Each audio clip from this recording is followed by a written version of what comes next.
Peraturan Ombudsman Republik Indonesia Nomor 43 Tahun 2020 tentang Organisasi dan Tata Kerja pada Keasistenan Ombudsman Republik Indonesia. Latihan 1. 1. Berdasarkan Peraturan Ombudsman Nomor 43 Tahun 2020, Keasistenan Ombudsman berkedudukan di A. Seluruh provinsi di Indonesia, B. Ibu kota negara dan seluruh perwakilan Ombudsman di daerah, C. Setiap kabupaten, kota di Indonesia, D. Hanya di ibu kota negara, E. Setiap kecamatan di Indonesia. Jawaban yang paling tepat dari soal di atas adalah B. Pembahasan dari soal di atas, yaitu bahwa Pasal 2 menyatakan bahwa Keasistenan Ombudsman berkedudukan di ibu kota negara Republik Indonesia atau di seluruh perwakilan Ombudsman di daerah. 2. Manakah dari berikut ini yang bukan merupakan bagian dari susunan organisasi keasistenan Ombudsman pada Ombudsman Republik Indonesia yang berkedudukan di ibu kota negara?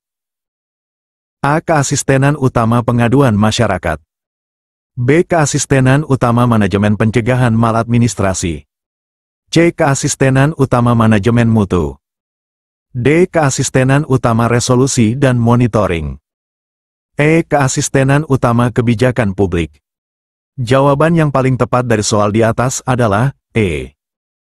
Pembahasan dari soal di atas, yaitu bahwa berdasarkan Pasal 3 Ayat 1, Keasistenan Utama Kebijakan Publik tidak termasuk dalam susunan organisasi keasistenan Ombudsman. 3. Kepala Keasistenan Utama Pengaduan Masyarakat bertanggung jawab kepada A. Presiden Republik Indonesia, B. Menteri Pendayagunaan Aparatur Negara dan Reformasi Birokrasi, C. Sekretaris Jenderal Ombudsman, D. Ombudsman melalui anggota Ombudsman, E. Ketua Ombudsman secara langsung.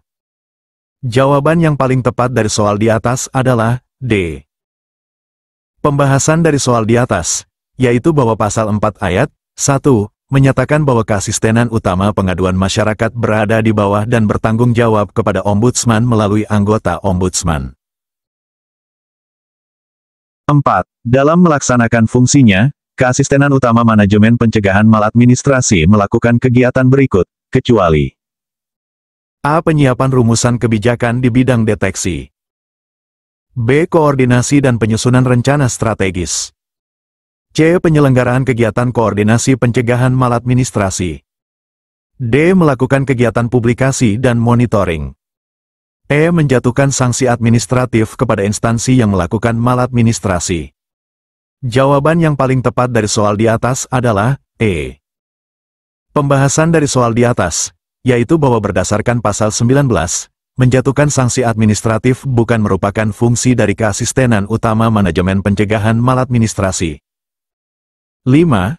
Keasistenan Manajemen Mutu Regional 1 bertanggung jawab untuk A. Menyelenggarakan kegiatan manajemen mutu di seluruh Indonesia, B. Melakukan evaluasi kepatuhan terhadap ketentuan perundang-undangan dalam pelaksanaan kegiatan penyelesaian laporan dan pencegahan maladministrasi yang dilakukan oleh unit kerja di lingkup regional 1, C. Menetapkan sanksi bagi instansi yang melakukan maladministrasi di regional 1, D. Melakukan investigasi langsung terhadap semua laporan masyarakat di regional 1, E. Menyusun kebijakan nasional tentang manajemen mutu pelayanan publik. Jawaban yang paling tepat dari soal di atas adalah B. Pembahasan dari soal di atas, yaitu bahwa sesuai Pasal 36, Keasistenan Manajemen Mutu Regional 1 melakukan evaluasi kepatuhan terhadap ketentuan perundang-undangan dalam pelaksanaan kegiatan penyelesaian laporan dan pencegahan maladministrasi yang dilakukan oleh unit kerja di lingkup regional 1. 6. Asisten Ombudsman yang bertugas di Keasistenan Utama Pengaduan Masyarakat memiliki wewenang untuk A. Menjatuhkan sanksi kepada instansi yang terbukti melakukan maladministrasi, B. Melakukan investigasi atas prakarsa sendiri terhadap dugaan maladministrasi, C. Menerbitkan rekomendasi perbaikan pelayanan publik, D. Melakukan verifikasi syarat kelengkapan verifikasi formil terhadap laporan masyarakat, E. Mengeluarkan putusan final dan mengikat terkait sengketa pelayanan publik. Jawaban yang paling tepat dari soal di atas adalah D. Pembahasan dari soal di atas, yaitu bahwa berdasarkan Pasal 12, Salah satu fungsi keasistenan verifikasi yang berada di bawah keasistenan utama pengaduan masyarakat adalah melakukan verifikasi syarat kelengkapan verifikasi formil terhadap laporan masyarakat. 7. Dalam struktur organisasi Ombudsman RI, keasistenan utama manajemen pencegahan maladministrasi terdiri atas A. Keasistenan deteksi, keasistenan perlakuan pelaksanaan saran, dan keasistenan manajemen pengetahuan dan penilaian kepatuhan. B. Keasistenan pengaduan, keasistenan pemeriksaan, dan keasistenan monitoring. C. Keasistenan hukum, keasistenan kerjasama, dan keasistenan publikasi. D. Keasistenan perencanaan, keasistenan pelaksanaan, dan keasistenan evaluasi. E. Keasistenan regional 1, keasistenan regional 2, dan keasistenan regional 3. Jawaban yang paling tepat dari soal di atas adalah A. Pembahasan dari soal di atas, yaitu bahwa pasal 20 menyebutkan bahwa keasistenan utama manajemen pencegahan maladministrasi terdiri atas keasistenan deteksi, keasistenan perlakuan pelaksanaan saran, dan keasistenan manajemen pengetahuan dan penilaian kepatuhan. 8. Seorang asisten ombudsman yang bertugas di keasistenan manajemen mutu regional 2 memiliki tanggung jawab untuk A. Melakukan pemeriksaan laporan masyarakat di seluruh Indonesia. B. Menyusun rekomendasi perbaikan pelayanan publik untuk seluruh instansi pemerintah. C. Melakukan evaluasi terhadap standar prosedur pada ranah penyelesaian laporan masyarakat maupun pencegahan maladministrasi yang dilakukan oleh unit kerja di lingkup regional 2.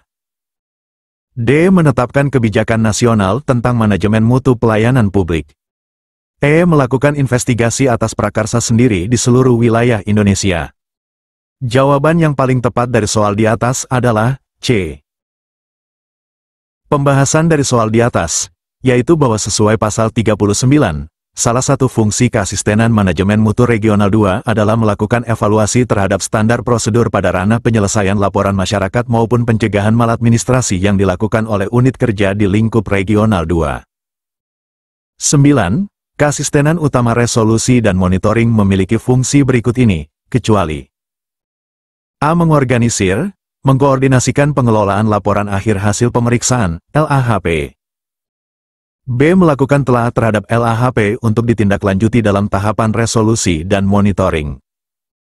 C. Mengorganisir, mengkoordinasikan, dan melakukan kegiatan teknis mediasi. D. Melakukan penyusunan, menyerahkan rekomendasi. E. Menjatuhkan sanksi pidana terhadap instansi yang tidak melaksanakan rekomendasi. Jawaban yang paling tepat dari soal di atas adalah E. Pembahasan dari soal di atas, yaitu bahwa berdasarkan pasal 46, menjatuhkan sanksi pidana bukan merupakan fungsi dari keasistenan utama resolusi dan monitoring. 10. Asisten ombudsman yang bertugas di keasistenan pencegahan maladministrasi perwakilan memiliki fungsi A. Menerima dan memverifikasi laporan masyarakat. B. Melakukan pemeriksaan lapangan atas laporan masyarakat. C. Menyusun rekomendasi final ombudsman. D. Melakukan kegiatan analisis dalam rangka mengidentifikasi penyebab maladministrasi dan memastikan telah terjadi maladministrasi dalam lingkup perwakilan. E. Menjatuhkan sanksi administratif kepada instansi yang melakukan maladministrasi. Jawaban yang paling tepat dari soal di atas adalah D. Pembahasan dari soal di atas, yaitu bahwa sesuai pasal 135, salah satu fungsi keasistenan pencegahan maladministrasi perwakilan adalah melakukan kegiatan analisis dalam rangka mengidentifikasi penyebab maladministrasi dan memastikan telah terjadi maladministrasi dalam lingkup perwakilan. 11. Dalam melaksanakan tugas dan fungsi penyelesaian laporan, Kepala Keasistenan Utama bertanggung jawab memeriksa terlapor dan/atau pihak terkait yang memiliki jabatan. A. Pimpinan Tinggi Utama. B. Pimpinan Tinggi Madya. C. Pimpinan Tinggi Pratama. D. Administrator. E. Pengawas. Jawaban yang paling tepat dari soal di atas adalah B. Pembahasan dari soal di atas, yaitu bahwa pasal 138 ayat 1 menyatakan bahwa Kepala Keasistenan Utama dalam menjalankan tugas dan fungsi penyelesaian laporan bertanggung jawab memeriksa terlapor dan atau pihak terkait yang memiliki jabatan pimpinan tinggi media, Direktur pada BUMN, Direktur Utama pada BUMD, atau dalam jabatan setara lainnya. 12. Asisten Ombudsman yang bertugas di Keasistenan Penerimaan dan Verifikasi Laporan, PVL, perwakilan memiliki tugas berikut, kecuali A. Melakukan penerimaan dan pencatatan laporan masyarakat yang diterima secara langsung. B. Melakukan verifikasi syarat kelengkapan verifikasi formil terhadap laporan masyarakat. C. Memastikan laporan yang disampaikan sesuai dengan batasan kewenangan Ombudsman. D. Melakukan penutupan laporan untuk laporan yang tidak memenuhi syarat dan atau bukan wewenang Ombudsman berdasarkan hasil rapat pleno perwakilan. E. Menjatuhkan sanksi kepada instansi yang terbukti melakukan maladministrasi. Jawaban yang paling tepat dari soal di atas adalah E. Pembahasan dari soal di atas, yaitu bahwa berdasarkan pasal 129, menjatuhkan sanksi kepada instansi yang terbukti melakukan maladministrasi bukan merupakan tugas dari Keasistenan Penerimaan dan Verifikasi Laporan, PVL, perwakilan. Audio Jungle.